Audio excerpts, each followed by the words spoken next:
সালামু আলাইকুম। আজ পবিত্র জুমার দিন, আর এই পবিত্র দিনে প্রত্যেক মা বাবার জন্য বিশেষ একটি মুনাজাত হয়ে যাবে। রব্বির হামহুমা কামা রাব্বায়ানি হে সগীরা। আমাদের রব, তাদের দুজনের প্রতি রহমত প্রদর্শন করুন, যেভাবে তারা শৈশবে আমাকে লালন পালন করেছেন। বাবা মা যে পরম স্নেহ মমতা দিয়ে একজন সন্তানকে লালন পালন করেন, সৃষ্টি জগতের কোনো কিছুর সাথেই তার তুলনা হয় না। এই মমতায় কোনো স্বার্থ নেই, নেই কোনো শর্ত।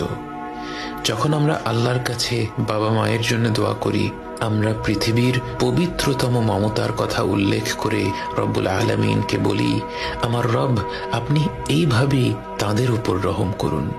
বাবা মায়ের জন্য এই দোয়াটি পবিত্র কোরআনের মাধ্যমে আল্লাহই আমাদের শিখিয়েছেন।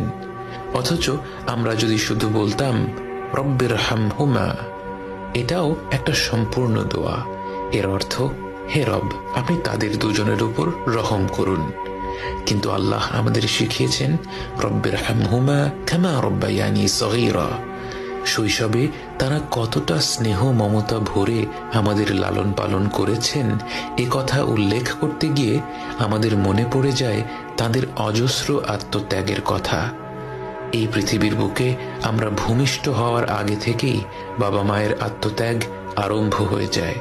রাত পেরাতে গর্ভবতী মায়ের ঘুম ভেঙে যায়, যখন তখন প্রচণ্ড ক্ষুধা পায়, শরীর খারাপ হয়, বমি হয়। বাবাকে সর্বদা সতর্ক থাকতে হয়, গর্ভবতী মায়ের যখন যা প্রয়োজন সেটার ব্যবস্থা যেন দ্রুত করে ফেলা যায়। জন্মের পর থেকে বাবা মায়ের সময়সূচি বাচ্চাকে ঘিরেই গড়ে ওঠে।